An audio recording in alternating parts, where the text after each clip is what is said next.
Bismillahirrahmanirrahim. Assalamualaikum warahmatullahi wabarakatuh.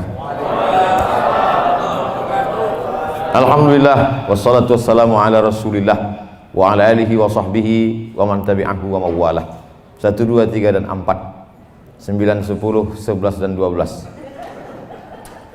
Advokat mengundang Ustadz Abdul Somad sampai lupa COVID-19. Sebetulnya pantun ini hanya sebagai tradisi orang di bumi Melayu Delhi, berpantun pembawa acara, berpantun pula awal.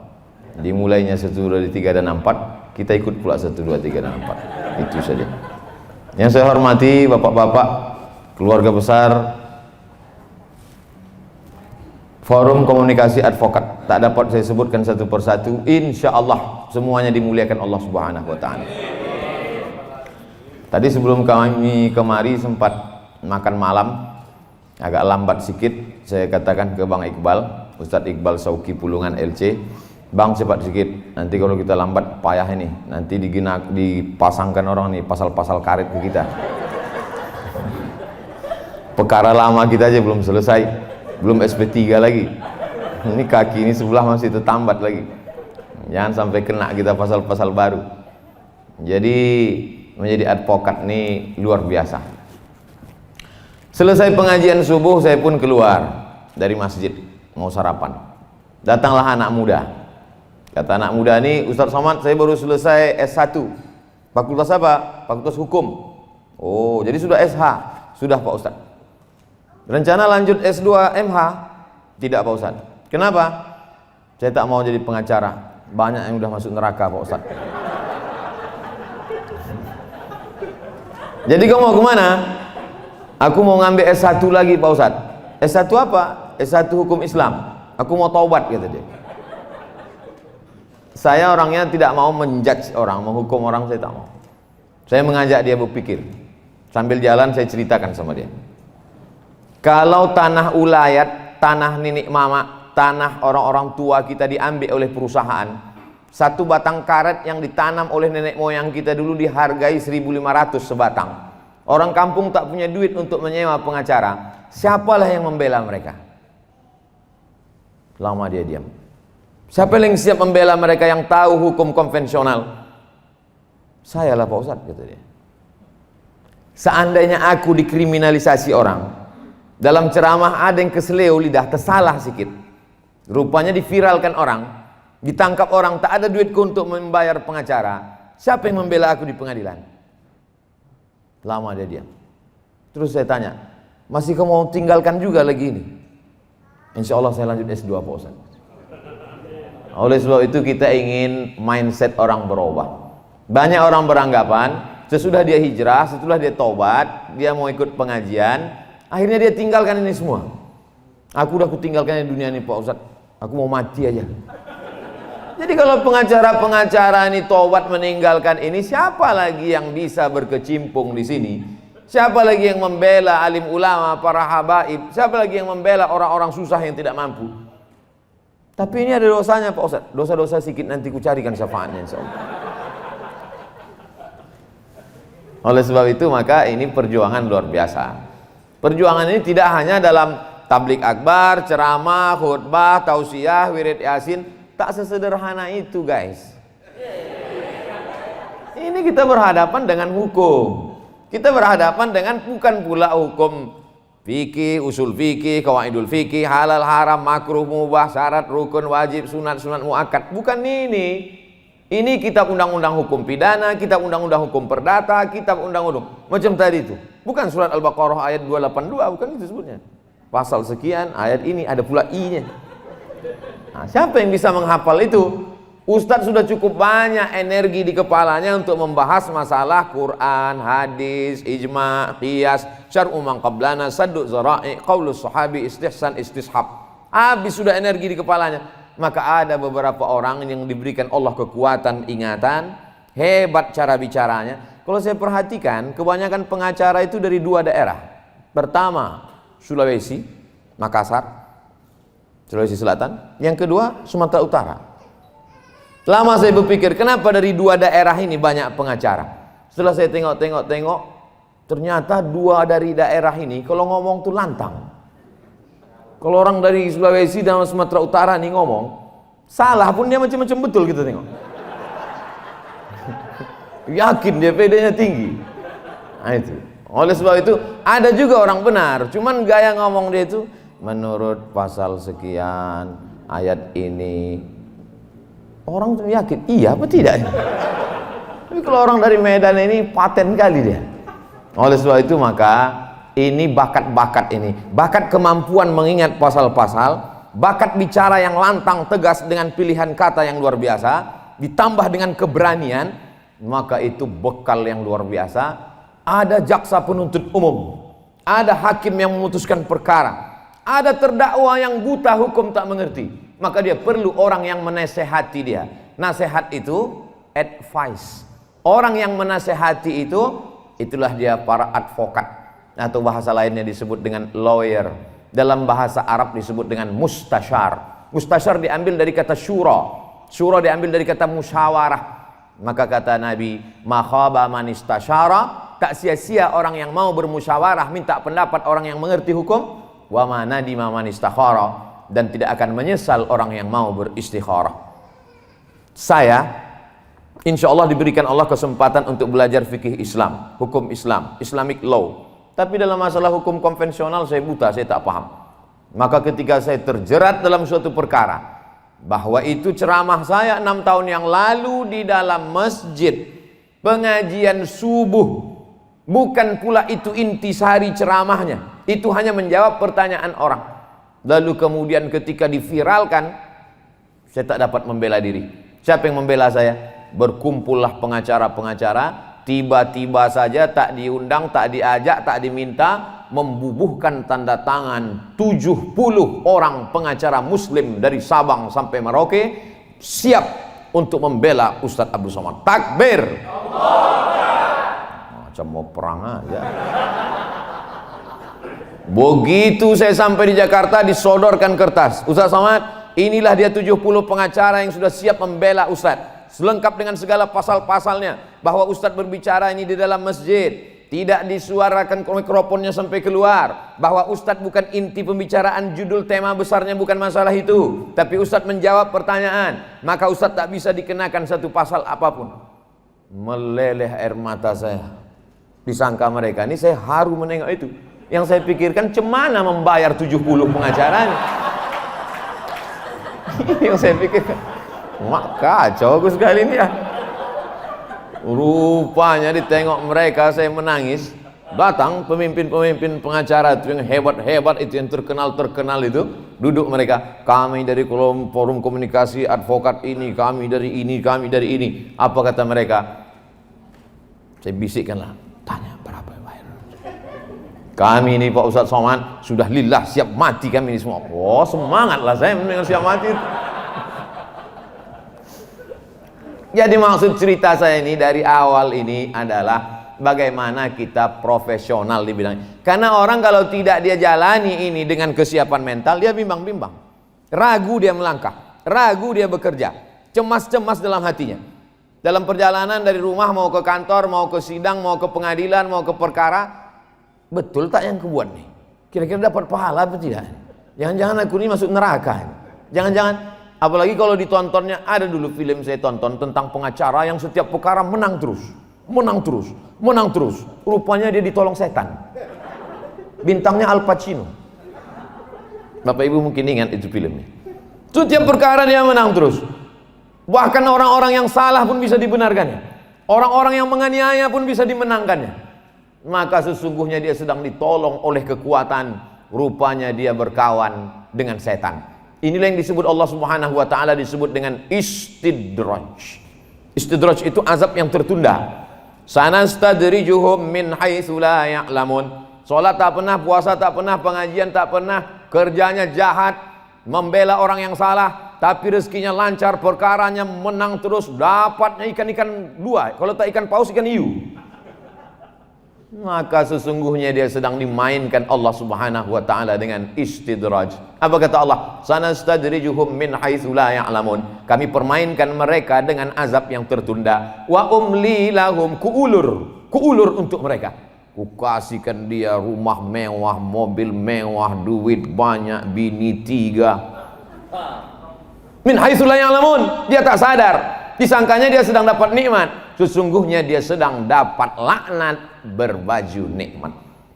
Puncak dari kepuasan adalah ketika kita bisa membela orang yang tak mampu, ketika kita bisa membela orang yang lemah, ketika kita bisa menaikkan orang yang di bawah naik ke atas, dan orang yang hebat mulia karena kejahatan bisa kita tunjukkan kebatilannya. Di situ ada kepuasan yang luar biasa. Hidup ini singkat. Kebetulan kita diperankan Allah dengan peran masing-masing. Ditengok Allah Subhanahu wa taala ketika kita belum lagi dalam bentuk darah, daging, tulang, bulu, kuku, sumsum, masih dalam bentuk roh menurut ilmu Allah, menurut kudrat iradat Allah. Ditengok Allah taala, oh ini cocoknya di pengacara, ini cocoknya ustadz, ini cocoknya tukang ojek ini. Jangan sepele kan, dia memang tukang ojek, tapi semua ojek di Medan ini dia bosnya gitu. Nah, oleh sebab itu apa maknanya? Ini peran kita ini masing-masing diberikan Allah SWT. Yakinlah bahwa ini suratan kita dari kecil memang. Bapak dulu teringat saya gimana ceritanya Bapak ini bisa jadi pengacara nih. Saya Pak Ustadz dulu memang dari kecil memang udah bawaan. Kami dulu kalau cabut sama kawan tuh makan 3 bayar 1. Saya membelanya Pak Ustadz. Tapi dulu Pak Ustadz, setelah saya hijrah nih insya Allah beralih saya Pak Ustadz. Tangan ini dulu pernah membunuh orang yang paling baik, paman Nabi namanya Hamzah bin Abdul Muttalib. Kutusukkan tombak ke tengkuknya, kugoyang-goyang sampai keluar dari selangkangannya. Mohon maaf, itu pengakuan Wahsy berkulit hitam yang membunuh Hamzah. Tapi setelah dia hijrah masuk Islam bersyahadat, tangan ini juga pernah kubalaskan membunuh orang paling jahat, nabi palsu bernama Musailamah Al-Kadzab. Makanya kata Nabi, khiyarukum fil jahiliyah, khiyarukum fil Islam. Dulu sebelum kau hijrah, kaulah orang yang paling lantang berbicara, kaulah yang orang paling menentang. Tapi setelah kau hijrah, kau juga lah yang orang paling lantang bicara untuk menyuarakan kebenaran. Itu makna hijrah. Ini banyak orang berpemahaman hijrah nih, dulu sebelum hijrah lantang bersuara, menggelegar. Kalau sidang suara dia yang paling hebat. Begitu udah hijrah, macam ayam kena minyak lampu. Kau kenapa tak macam dulu? Dulu kau bukan main lagi semangat. Aku tinggal tuh semua, aku udah mau mati aja nih udah. Oh tak betul. Suara tetap lantang, tetap menggelegar. Cuman bedanya kalau dulu ikut pada kebatilan, setelah hijrah maka dia liihqaqil haq, untuk menunjukkan yang hak itu adalah benar.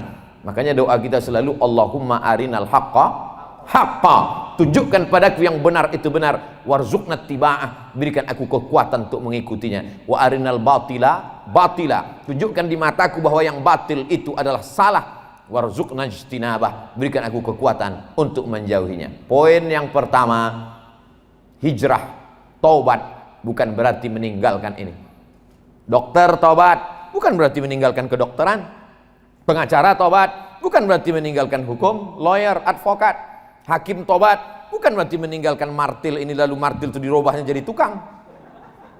Bukan, dia tetap dengan posisi itu, tapi berubah arahnya. Sebagaimana berubah arah kiblat yang dulunya ke Baitul Maqdis, berubah 180 derajat. Fawalli wajhaka syatral masjidil haram, hadapkanlah wajahmu ke arah Masjidil Haram.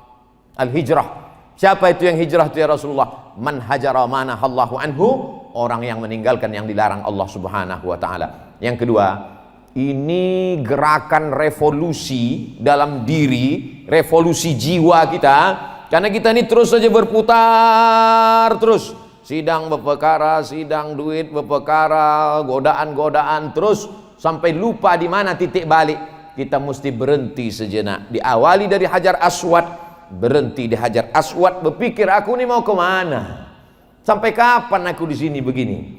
Sampai kapan aku akan melakukan perbuatan ini? Maka berhenti merenung sejenak, lalu kemudian memulai langkah baru. Maka kita sadar bahwa hidup ini hanya persinggahan semata. Saya singgah di Medan, dari Pekanbaru singgah ke Medan. Nanti hari Kamis kami lanjutkan ke Bukit Tinggi. Sehabis Bukit Tinggi singgah kami lanjutkan ke Palembang. Dari Palembang kami lanjutkan lagi ke Jambi. Dari Jambi balik lagi kami ke Pekanbaru. Begitu juga dengan hidup kita ini. Ini adalah persinggahan sementara. kebetulan singgah menjadi hakim, kebetulan singgah menjadi jaksa, kebetulan singgah menjadi pengacara, kebetulan singgah menjadi ulama, kebetulan singgah menjadi orang kaya. Tapi ini bukan tujuan kita. Tujuan kita adalah nanti tempat yang paling indah. Hanya caranya macam-macam. Siapa di antara kita ini yang masuk surga duluan? Apakah ustadz atau pengacara? Tak ada yang tahu. Semuanya akan dilihat keikhlasannya. Ada orang yang tak pernah ceramah, tak pernah khutbah, tak pernah pengajian, tak pernah seminar, tak pernah lokakarya. Dia hanya sidang ke sidang, sidang ke sidang. Tapi rupanya dia sedang menolong orang susah, menolong fakir miskin, menolong orang teraniaya. Seorang ibu yang melahirkan, yang mengandung, yang membesarkan, tiba-tiba tak ada duitnya, dijualnya kayu anaknya sebesar 2 jari saja, lalu kemudian dituntut di pengadilan. Datang seorang pengacara membelanya. Maka sesungguhnya kalau dilihat secara hukum ini tidak adil, tapi puncak keadilan adalah ketidakadilan. Oleh sebab itu gelambang daripada hukum itu adalah orang yang tertutup matanya. Kenapa? Karena mata tak pilih kasih. Karena mata hukum tidak memilah dan memilih di mana letak keadilan, disitulah ada kebenaran. Makanya ketika datang seorang mengadu kepada Nabi SAW, ya Rasulullah, ini ada seorang perempuan mencuri. Siapa namanya? Fatimah. Fatimah binti apa? Fatimah bintil Aswad. Aswad artinya hitam. Fatimah bintil Aswad, Fatimah anak Pak Hitam. Kepala suku mencuri. Dalam Islam sudah jelas hukumnya. As-sariqu, pencuri laki-laki, was-sariqatu, pencuri perempuan, faqta'u aydiyahuma, potonglah kedua tangannya. Kata Nabi, potong tangan, tak ada cerita. Tapi ini kepala suku ya Rasulullah. Dikirimlah orang yang paling dicintai, disayangi Rasulullah SAW, anak angkat dari anak Nabi. Nabi itu punya anak angkat namanya Zaid bin Harithah. Zaid punya anak namanya Usamah bin Zaid. Usamah artinya singa, the lion. Lalu kemudian datanglah Usamah mengadu ke Nabi, ya Rasulullah, ini ada perempuan mencuri, tapi dia anak orang kaya, dia anak kepala suku, anak orang pembesar, anak pejabat, anak orang hebat. Bisa tak kalau diringankan hukumannya, jangan potong tangan? Dari rupanya Markus ini udah ada juga dari dulu. Lobby-lobby ke Nabi, bisa tidak? Merah wajah Nabi, marah Nabi. Apa kata Nabi? Inna ahlaka man kana qablakum. Inilah sebabnya umat-umat sebelum kamu dibinasakan Allah Subhanahu wa taala. Idza saraqa fihi mudha'if aqamu alaihi hadda. Kalau yang mencuri itu orang lemah, rakyat jelata, ditegakkan kepastian hukum. Wa idza saraqa fihi mul syarif. Tapi kalau yang mencuri itu syarif, orang mulia, anak kepala suku, anak orang kaya, anak pejabat, taroku, mereka biarkan. Inilah yang menyebabkan dunia ini hancur gara-gara perbuatan seperti ini. Wallahi demi Allah, kata Nabi, wallahi demi Allah, lau saraqat Fatimah binti Muhammad, kebetulan sama nama anak yang mencuri itu dengan nama anak Nabi. Seandainya Fatimah anak Muhammad yang mencuri, jangankan Fatimah anak si Aswad, anak Muhammad yang mencuri, laqata'tu yadaha, aku sendiri yang akan memotong tangannya. Begitulah kepastian hukum yang diajarkan Nabi SAW. Hukum tak pilih kasih. La farqa bainal arabi wal ajam. Tak ada beda antara orang Arab dengan orang yang bukan Arab. Wala farqa bainal abyadi wal aswad. Tak ada beda antara orang berkulit putih dengan kulit hitam. Kullukum min Adam, semua kamu dari Adam. Wa Adam min turab, Adam dari tanah. Maka dari tanah akan kembali kepada tanah, akan masuk ke lubang tanah, akan dimakan cacing tanah. Oleh sebab itu prinsip itulah yang ditanamkan dalam diri setiap hari, setiap pagi, setiap petang. Supaya ingat kita pada mati. Nafsu ini kalau dipeturutkan mau ini, mau ini, mau ini. Sampai kata Nabi SAW, "Lau kana li bani Adam wadiyan min turab." Seandainya manusia itu punya satu lembah dari emas, seandainya manusia itu lau kana li bani Adam wadiyan min zahab, seandainya manusia itu punya lembah dari emas, la tamanna ayyakuna lahu wadiyan akhar. Dia akan minta lagi, minta lagi, minta lagi.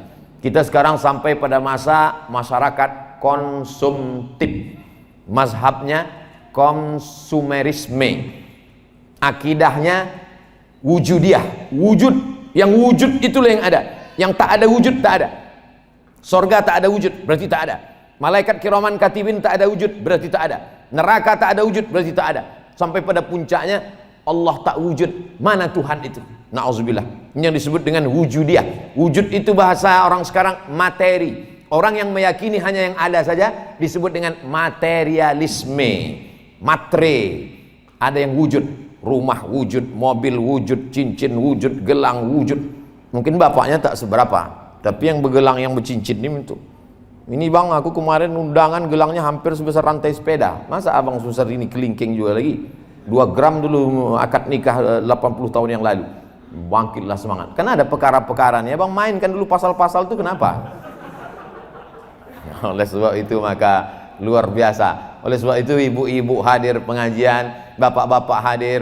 Ini semua adalah, kalau tadi disebutkan ada kejujuran, ada kebaikan, ada integritas, mustahil. Ini hanya kata-kata yang keluar lipstik dari tepi bibir, dari ujung lidah saja. Kalau tidak mendekatkan diri kepada Allah SWT, kalau tidak ingat mati. Saya dalam sebulan itu paling tidak sekali menengok orang mati sakaratul maut, ikut menengok orang sakit. Saya dalam dunia ustadz. Ustadz itu setannya ada juga, cuman tak banyak-banyak kali. Tetap saya bagaimana mengingat mati ini, langsung datang ke kubur, menengok liang lahat untuk ingat, hai Abdul Somad, bahwa kau akan mati. Oleh sebab itu bapak-bapak pengacara, ibu-ibu pengacara tentu lebih banyak lagi. Kalau bisa tiap-tiap hari. Kalau bisa syukur yang rumahnya dekat kuburan. Saya ini Pak Ustadz rumah dekat kuburan. Sekali pulang ke rumah 2 kali lewat kubur. Mau pergi lewat, mau balik lewat. Nah, itu bagus sekali. Saya dulu sempat saya buat gambar di handphone tuh, gambar kubur. Ketua masjid meninggal. Sampai saya ke tempat penguburan, sunyi. Saya tanya bapak tukang gali kubur, Pak, bapak udah lama kerja sini? Sudah Pak Ustaz. Kenapa diukur pakai bambu? Jadi rupanya orang menggali kubur ini tidak pakai meteran. Saya tengok pakai bambu. Kenapa pakai bambu tak pakai meteran? Banyak yang ukuran ini berubah Pak Ustaz. Diukur 1 meter 50, 1 meter 60, pas nanti jenazah datang, rupanya mengecil lubang itu, disalahkan tukang gali. Maka kalau pakai bambu tak mungkin salah, nampak mengecil. Tak sabar tanah itu ingin menjepit. Hati-hati nih yang masalah-masalah tanah. Oleh sebab itu maka di situ baru saya tahu, oh jadi pengalaman bapak selama ini memang nampak berkurang Pak Ustadz. Mendengar, mana jenazahnya? Ustadz Somad terlalu cepat datang, jenazah belum datang katanya. Itu sempat saya berdialog sama dia, saya keluarkan handphone, saya fotolah liang lahat itu. Saya foto liang lahat, saya simpan ke handphone. Maka setiap menengok handphone tuh ingat mati. Ingat mati. Ini bagus juga. Tapi sekarang udah saya robah dah. Asalnya itu malam, jam 2 malam pulang pengajian sendirian. Saya kalau di dalam kota sendirian. Masuk telepon saya buka, datang pula takut saya sendirian. Nah, oleh sebab itu maka bagus ini ingat-ingat mati ini, karena kata Nabi SAW ada nasihat yang tak berbunyi. Kalau dalam acara silaturahim, forum komunikasi advokat Kota Medan, mungkin setahun sekali, mungkin hari-hari besar saja, mungkin pas halal bihalal, menyambut tahun baru hijrah, lalu kemudian pas acara-acara maulid Nabi Isra Mi'raj. Tapi kalau nasihat kematian ini, inilah rem dia. Wa kafa bil mauti wa'iza, cukuplah kematian itu sebagai nasihat. Bahwa sekarang kata orang ada hakim yang curang, ada jaksa yang jahat, ada yang korup. Orang baik tetap ada. Jamaah itu yang bercerita. Lama hidup banyak dirasa, jauh berjalan banyak ditengok, lama jadi ustadz banyak yang curhat. Ustadz, kami ini berperkara dalam masalah narkoba. Terus kami cari siapa hakimnya. Kami cari hakimnya siapa, datang kami ke rumahnya. Pak, begini begono, begini begono, begini begono ini. Kata hakim, tidak. Saya tak mau mengasihi anak bini saya makan haram. Bawa ini pulang. Akhirnya kami tengok dia tak mau duit, kami cari apa hobi anaknya. Anaknya rupanya suka kucing.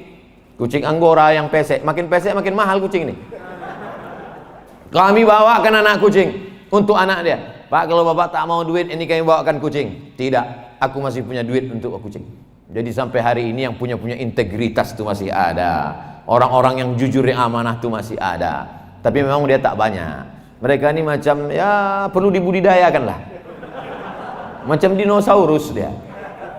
Itu udah hampir-hampir punah. Tapi Allah berjanji apa kata Allah? Wa may yartadda minkum an dinihi, siapa yang meninggalkan integritas, kejujuran, ketakwaan, kebaikan ini, ditinggalkannya, fasaufa ya'tillahu biqaumin, akan diganti Allah dengan sekelompok orang, yuhibbunahu wa yuhibbunah, yuhibbuhum wa yuhibbunah. Allah cinta kepada mereka dan mereka pun cinta kepada Allah. Yujahiduna fisabilillah, mereka tolong agama Allah, mereka tolong hamba-hamba Allah yang lemah. La yakhafuna fillah laumata laim, mereka tak pernah takut kepada orang yang mengejek. Laumata laim dalam Quran disebut mengejek. Kalau orang sekarang membuli, lebih kerennya lagi haters. Maka mereka tak pernah takut sedikit pun kepada bully-bully, haters dan lain sebagainya. Kenapa? Karena tujuan mereka dalam hidup ini adalah mencari ridha Allah. Ilahi anta maksudi wa ridhaka matlubi. Saya yakin dan percaya godaan bapak, godaan ibu tak sama macam godaan saya. Godaan saya tak begitu banyak, paling-paling pas dekat-dekat pilkada aja. Tapi doa godaan bapak ibu yang dimuliakan Allah Subhanahu wa taala, ini sekarang nih banyak godaan ke saya. Baru pagi tadi masuk WhatsApp, bisa tak Ustadz jalan begini? Saya bilang, yang dulu-dulu tuh CRV saya tolak, Fortuner saya tolak. Kalian mau ngasih apa? Kata saya. Jadi saya pasang harga tinggi duluan. Pucat dia langsung. Bapak Ibu yang dimuliakan Allah Subhanahu wa taala. Jadi bicara tentang integritas, bicara tentang keyakinan bahwa rezeki itu dari Allah. Sengaja dijauhkan Allah antara lambung dengan otak. Otak di sini, lambung di sini. Karena banyak orang sekarang otak sama lambung bersatu. Macam otak udang.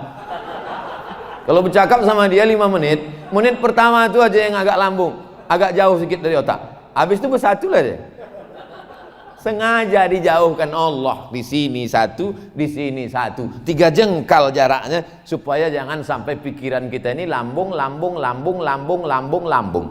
Malam tadi kami sedang duduk-duduk sama seorang profesor. Profesor ini ada kelebihannya nih Ustaz. Apa kelebihan dia? Siapapun yang berobat sama dia, terserah, berobatlah terserah. Oh. Apa obat gula darah diabetes mellitus itu Pak Profesor? Mudah aja Pak Ustaz. Apa obatnya? Jangan makan nasi. Pergi pagi pulang petang peras keringat banting tulang cari duit untuk beli beras di tanah jadi nasi. Kata profesor nih nasi pula tak boleh dimakan.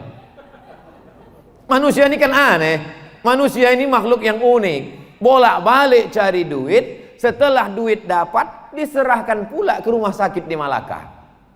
Bulat duit itu dapat, tak sempat dinikmati, tak sempat dimakan pun tidak.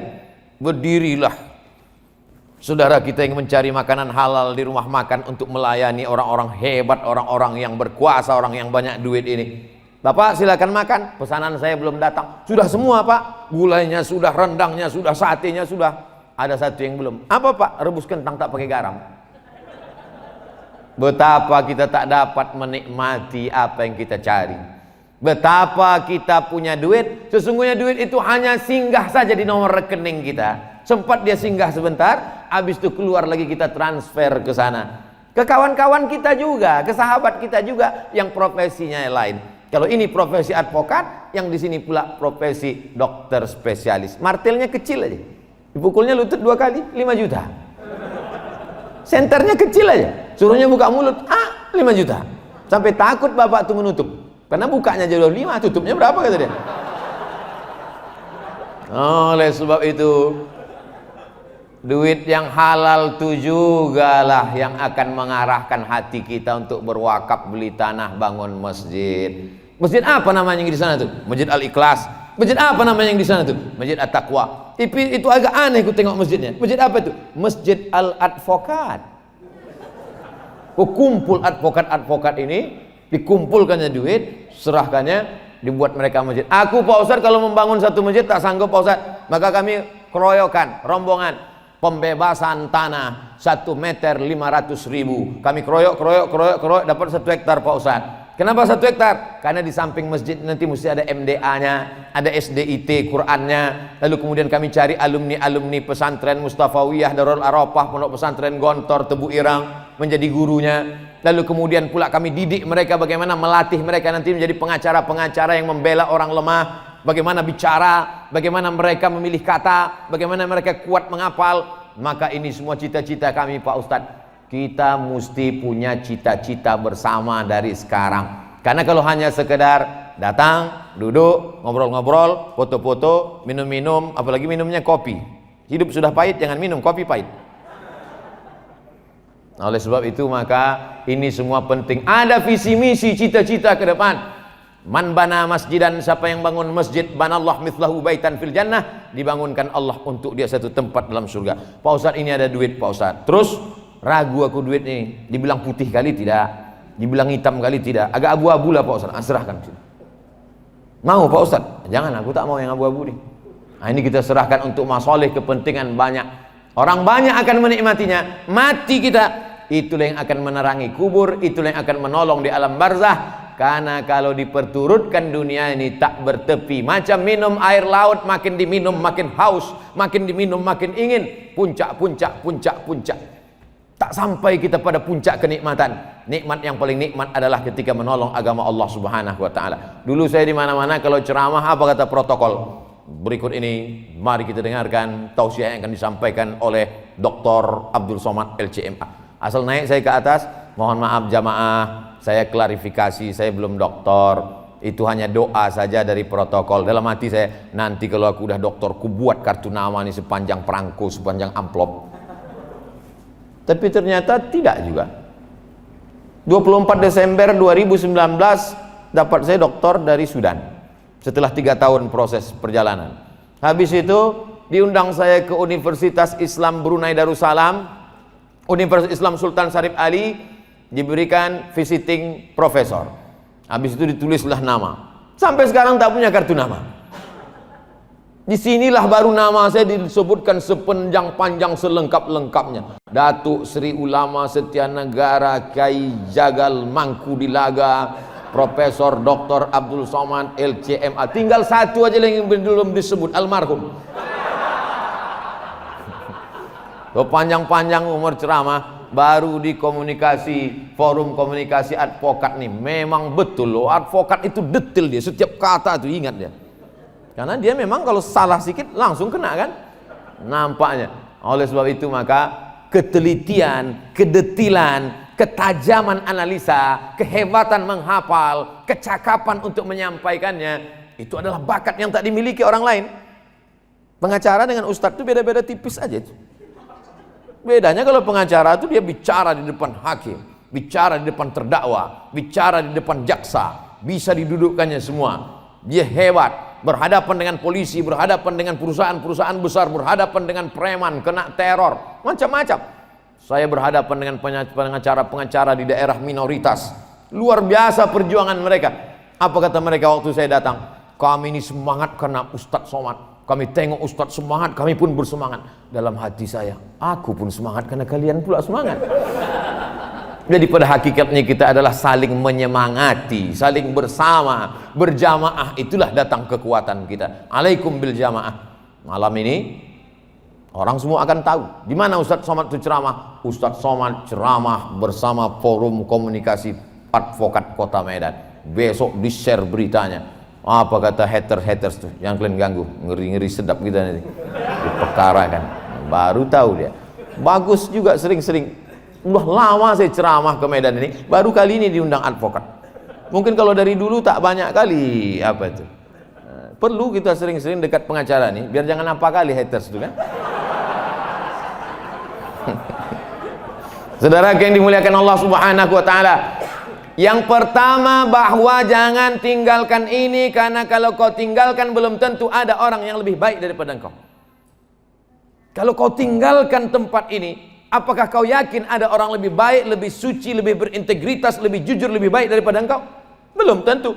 Maka kau tetap duduk di sana, kau berusaha untuk takut kepada Allah, karena bakat itu tak semua orang memilikinya. Tapi hidup ini harus ada remnya. Sering-sering masuk ke ruang ICU, tengok orang sakit. Di ruang ICU itulah kau baru bersyukur. Selama ini kalau kau bicara lantang, hakim jelas mendengar kata-katamu. Terdakwa yang tersudut bisa bangkit semangatnya karena kau bela, karena kau mengerti hukumnya. Jaksa yang menuntut bisa sadar bahwa sebenarnya ada tuntutan yang keliru karena kau meluruskannya. Maka ini adalah amal. Jadi jangan anggap amal soleh. Banyak orang menganggap amal soleh itu baca yasin, tahlil. Kalau cuma baca yasin, tahlil, siapapun bisa. Hebat kali bupati kami ini Pak Ustadz. Apa hebatnya? Hari Jumat dia sholat Jumat Pak Ustadz. Apa pula amal bupati sholat Jumat? Hebat kali bupati kami ini Pak Ustadz, wali kota kami ini, gubernur kami ini Pak Ustadz. Apa amalnya?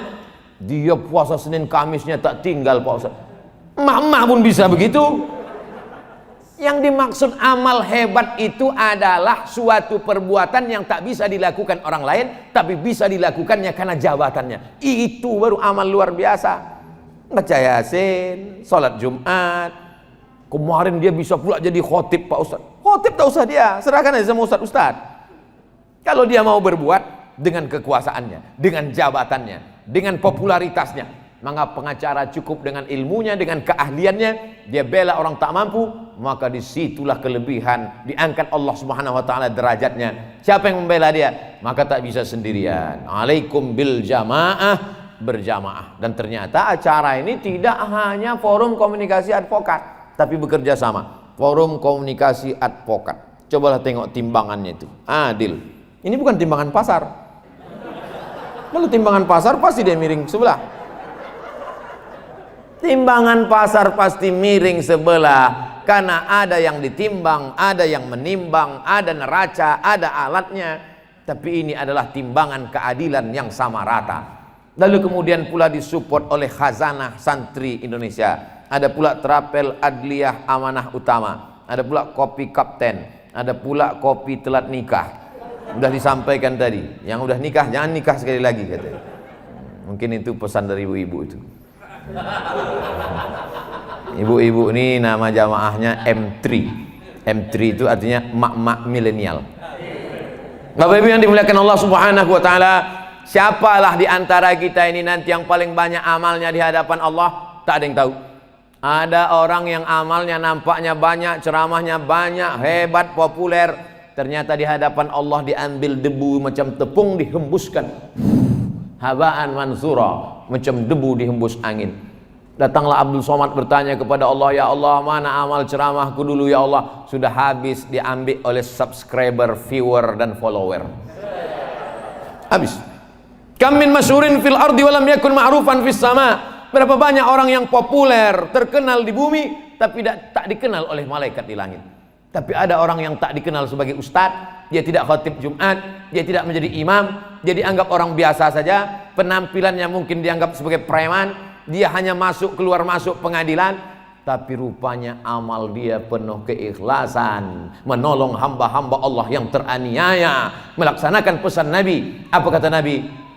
Unsur akhaka zaliman au mazluman, tolong saudaramu yang menzolimi atau yang dizolimi. Sahabat bingung, kalau menolong orang yang dizolimi kami bisa, tapi menolong orang yang menzolimi macam mana menolong dia? Kata Nabi, angkat tangannya. Ada orang punya kekuasaan, ada orang punya jabatan, menzolimi orang lain, dia angkat tangannya. Itulah yang dimaksud Nabi, dakwah dengan tangan itu. Man ra'a minkum mungkaran, siapa di antara kamu yang melihat kemungkaran, falyughayyirhu biyadihi, dengan tangan. Tak sanggup dengan tangan, fabilisani, dengan lidah. Tak sanggup dengan lidah, fabiqalbihi, dengan hati. Saya dengan hati aja lah Pak Ustaz. Tak bisa, karena kau punya jabatan, kau punya SK, kau punya tempat praktek, kau punya kenalan-kenalan, kau punya link. Maka manfaatkan ini dalam rangka watawasau bil haq watawasau bisabr.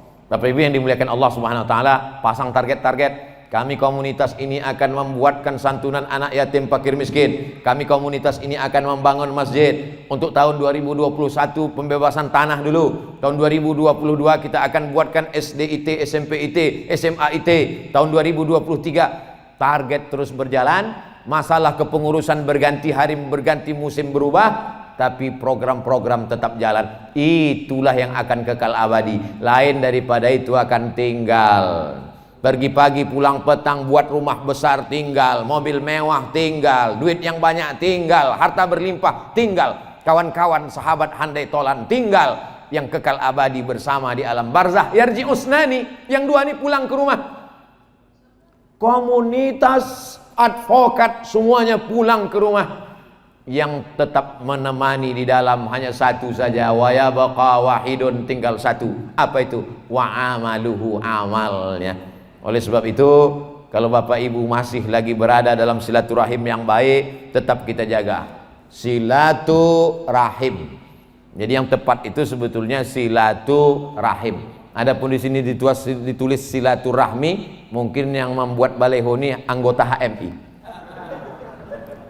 Man ahabba ayyubsatalahu fi rizqihi, siapa yang mau lapang rezekinya, wa yunsa'alahu fi atharihi, mau panjang umurnya, falyasil rahimahu, hendaklah dia menyambung silaturahim. Tapi tak salah juga kalau mau dibuat silaturahmi mungkin bahasa Indonesia, tapi kalau bahasa Arabnya silaturahim. Dengan bersilaturahim ini panjang umur. Bagaimana dengan orang yang tak mau bersilaturahim? Kata Nabi, la yadkhulul jannah, tak masuk surga. Qati'ur rahim, tak masuk surga orang yang memutus tali silaturahim. Puasa sunat rajin, banyak berinfak, berwakaf, bersedekah, tapi memutuskan tali silaturahim, la yadkhulul jannah, tak masuk surga. Qati'ur rahim, orang yang memutus tali silaturahim. Membangun pribadi advokat yang bertakwa. Takwa, ta itu tawadu, ta, ko, wa, iya. 4 huruf kata Imam Al-Qusairi. Yang pertama itu ta, tawadu, rendah hati. Tapi tawaduknya pengacara bukan menunduk. Tawaduknya pengacara dia mesti lantang, matanya mesti tajam. Tawaduknya pengacara suaranya mesti menggelegar. Saya tak mau selesai acara ini besok semua pengacara tawaduk. Bapak Hakim, habislah. Zaman Nabi, zaman sahabat Nabi, pergilah Sayyidah Aisyah ke pasar. Lalu kemudian ada di depan tepi pasar itu orang yang pakaiannya kumuh, gayanya mau mati. Ditanya Aisyah lah. Sayyidah Aisyah bertanya, "Man hadzal rajul?" Siapa orang ini? Dijawab orang di pasar itu, "Azhadun nas." Inilah orang yang paling zuhud. Inilah orang yang paling zuhud di antara kami. Apa kata Sayyidah Aisyah? Kana Umar azhadan nas. Umar bin Khattab itu orang paling zuhud. Umar bin Khattab orang paling zuhud. Idza takallama asma, kalau dia bicara suaranya lantang. Wa idza masya asra, kalau dia berjalan langkahnya tegap. Wa idza daraba auja, kalau dia memukul pukulannya keras. Itu orang zuhud, itu orang tawaduk. Jadi jangan bayangkan tawaduk itu justru di depan orang-orang yang sombong, depan orang-orang angkuh, justru kita boleh angkuh. At-takabbur lil mutakabbir shadaqah. Sombong kepada orang yang sombong, shadaqah. Nah, jadi dalam berperkara itu kalau ada orang yang petantang petenteng, sombong pula kita. Kalau ada orang yang gayanya sengak betul, kasih dia 2 kali. At-takabbur lil mutakabbir shadaqah. Sombong kepada orang yang sombong, shadaqah. Bukan hadis Nabi. Ucapan Imam Muhammad bin Idris Asy-Syafi'i, meninggal tahun 204 Hijrah. Artinya apa? Tepatkan pada tempatnya. Maka saya tengok penampilan pengacara-pengacara itu. Pengacara itu luar biasa. Saya tengok sepatu-sepatu pengacara, terpleset lalat di situ. Kenapa? Karena dia berhadapan dengan orang-orang ya. Kalau dia berhadapan dengan orang kaya, jangan sampai mental dia down. Kalau nampak orang kaya itu pakai cincin 3, pakai 4. Kalau ditengoknya orang kaya itu pakai jam emas, pakai pula jam warnanya jam emas. Jangan emas, karena emas haram. Kau pikir kau aja yang bisa, aku lebih bisa lagi. Kalau nampak dia lari 120, gas 140. Tapi rem ingat-ingat juga, pula kelewatan kan. Oleh sebab itu mana tawaduk? Kapan kita tawaduk, rendah hati, rendah diri, suara pelan? Ketika berhadapan dengan orang miskin, dengan orang susah, di hadapan Allah, rendahkanlah dirimu. Ini kadang banyak orang nih kalau di depan orang miskin, dia yang petantang petenteng. Di depan pejabat, depan tentara, depan polisi, depan orang punya kuasa, apa dia ciut? Itu bukan tawaduk. Tawaduk itu adalah menempatkan sesuatu pada tempatnya. Nah, yang pertama takwa itu adalah tawaduk. Yang kedua qanaah. Qanaah itu merasa cukup. Cukup. Hidup ini kan cuma 2, makan, pakai. Cuman itu. Sebelum ke sini kami makan. Habis itu pakai. Pakai sepatu, pakai celana, pakai baju, cukup. Ini ada orang sampai berdiri sampai 50 juta. Sepatu 10. Tegores sedikit menangis. Celana 7, baju apa biasa aja. Kau menjadi orang kaya bukan karena bajumu harga 5 juta, tapi kau beli baju 50.000 yang 4.950.000 kau serahkan ke fakir miskin anak yatim. Itulah baru kau kaya. Kau kaya bukan dengan mobilmu yang mewah yang mahal. Kau kaya adalah dengan kesederhanaanmu, tapi bisa kau berikan. Makan paling banyak orang nambah 2 kali. Tadi kami makan, Mas, tambuh 2 kali. Tak ada orang sampai 3 kali tambuh. Kalau ada tambuh sampai 3 kali perlu diperiksa ususnya berapa meter panjangnya itu. Hidup ini cuma 2, makan, pakai. Yang kedua pakaian.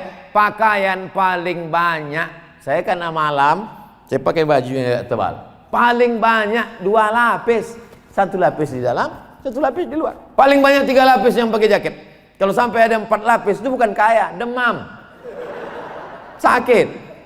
Oleh sebab itu hidup ini kalau cuma makan, pakai, kita udah selesai dengan itu. Kita tak lagi berpikir mau rumah sebesar lapangan sepak bola, mau mobil mewah, selesai. Kita sudah selesai dengan itu. Makan sudah, pakaian sudah, qanaah. Iqna' bima qasamallahu lak takun aghnan nas. Merasa cukup dengan pemberian Allah, maka kau akan amat sangat berkecukupan.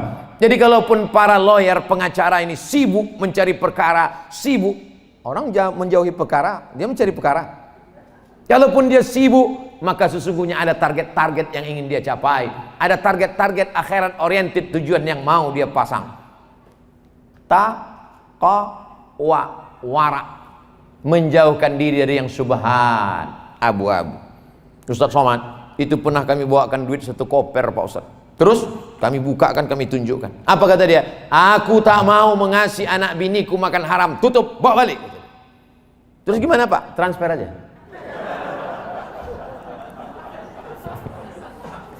Tentu dengan cara yang santun. Kadang kalau kita ini menolak, perbuatan kita baik, tapi hati orang sakit. Oleh sebab itu caranya santun. Berapa banyak perbuatan yang baik, tapi kalau udah menyinggung perasaan orang. Pernah Ustaz mengalami seperti itu, ya? Masa iya ceramah cuman 25 menit dikasihnya duit sampai saya intip, wah banyak ini. Ini pasti ada sesuatu ini. Kalau tak ada berada, takkan tempua besarang rendah. Tempua sarangnya di atas pokok kelapa. Tapi kalau udah musim padi, turun dia ke bawah. Musim padi ini 5 tahun sekali biasanya. Ini ada apa ini?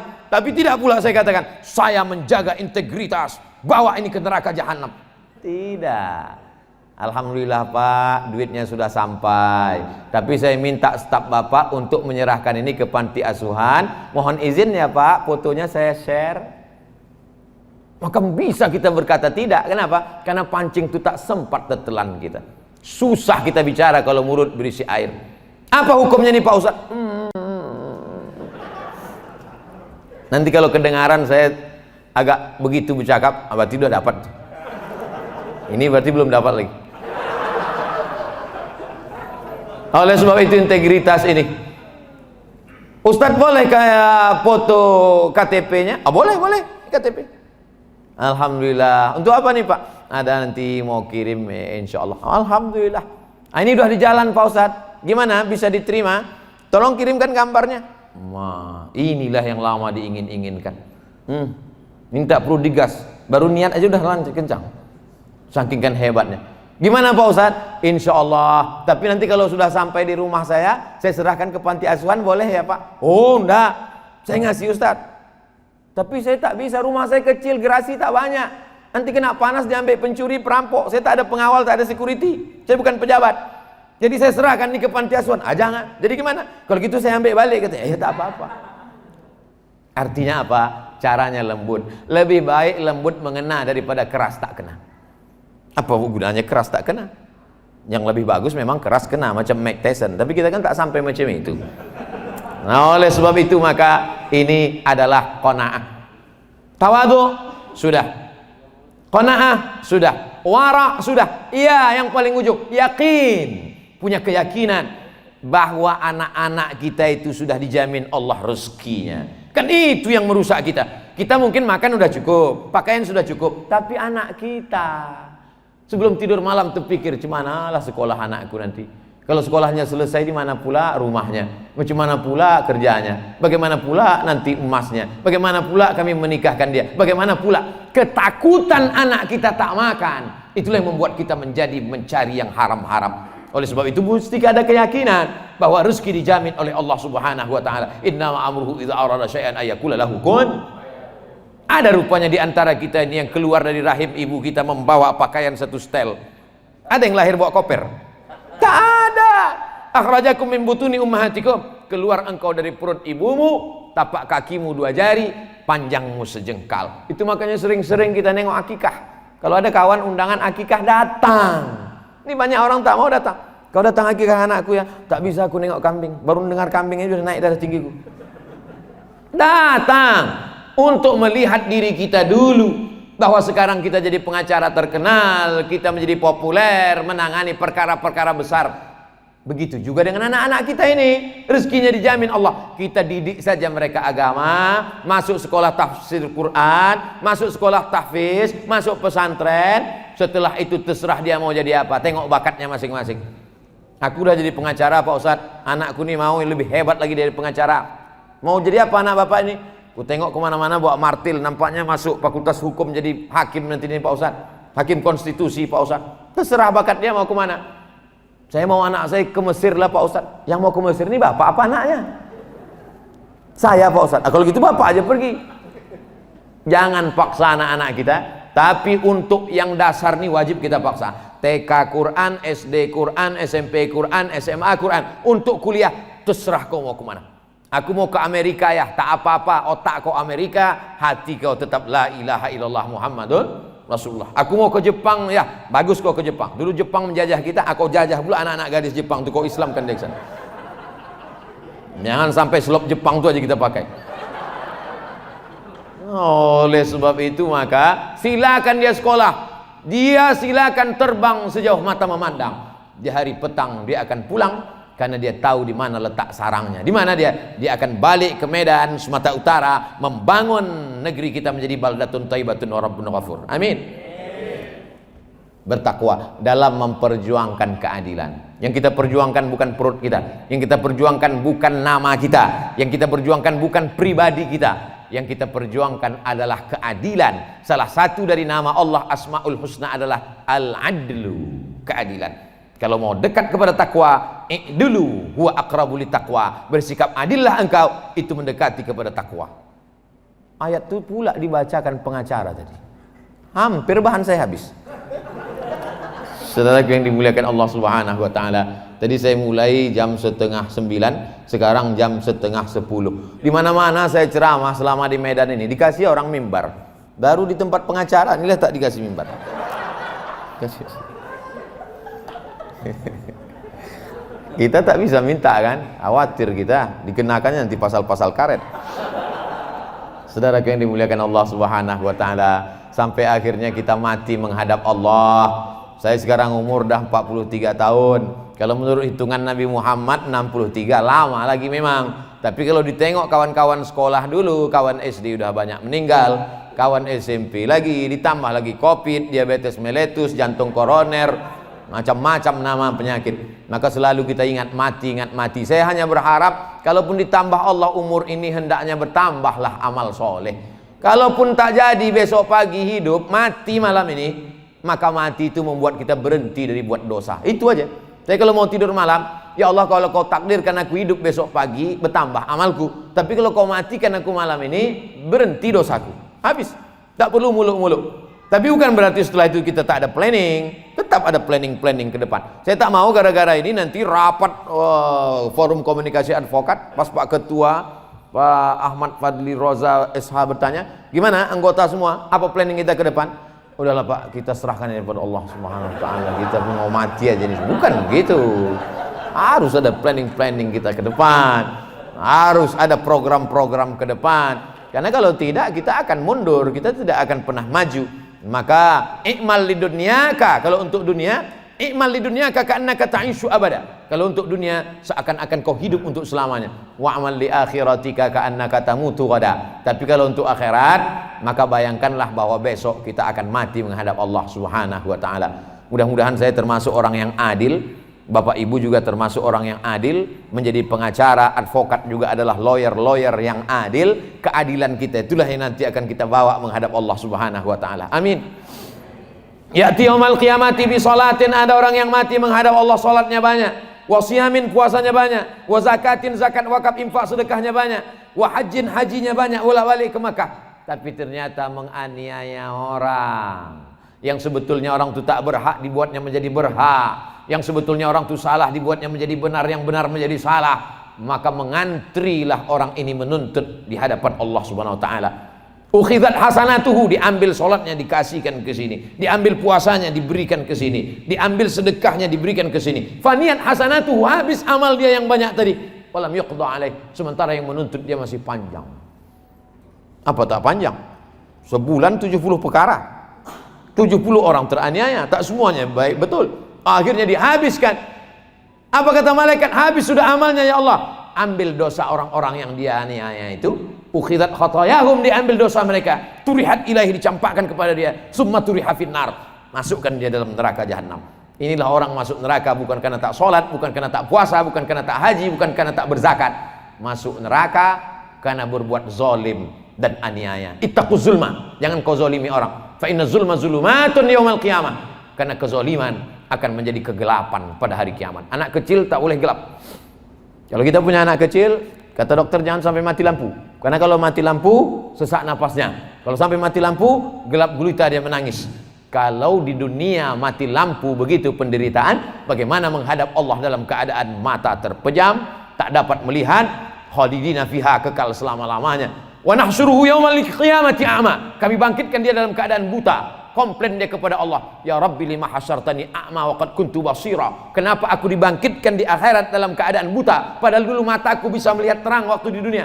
Apa kata Allah? Laqad atatka ayatuna fanasitaha. Dulu ayat-ayat kami datang tapi kau pura-pura tak tahu. Kau tak mau melihat, kau tak mau memandang, kau tak mau berpikir. Sekarang fakadzalikal yauma tunsa. Sebagaimana dulu kau melupakan aku, kata Allah, hari ini kau menjadi orang yang terlupakan. Oleh sebab itu mengingatkan ini penting. Paling tidak ada pertemuan kajian, paling tidak ada di sana silaturahim, pertemuan bulanan, pertemuan hari-hari besar, pertemuan silaturahim. Mungkin dalam hal setahun sekali yang lebih besar di hotel atau datang rumah ke rumah. Ini adalah dalam rangka watawasau bil haq watawasau bis sabr. Itu saya cukupkan 60 menit sesuai dengan yang tertulis di botol 600 ml. Baru saya nampak rupanya botolnya kecil. Kalau gitu 30 menit tadi sudah cukup. Sebagaimana biasa kalau ada pertanyaan saya jawab. Tapi jangan pula pertanyaan tentang hukum konvensional, itu ngetes-ngetes namanya itu. Bapak Ibu yang dimuliakan Allah SWT, saya kembalikan ke moderator. Assalamualaikum warahmatullahi wabarakatuh.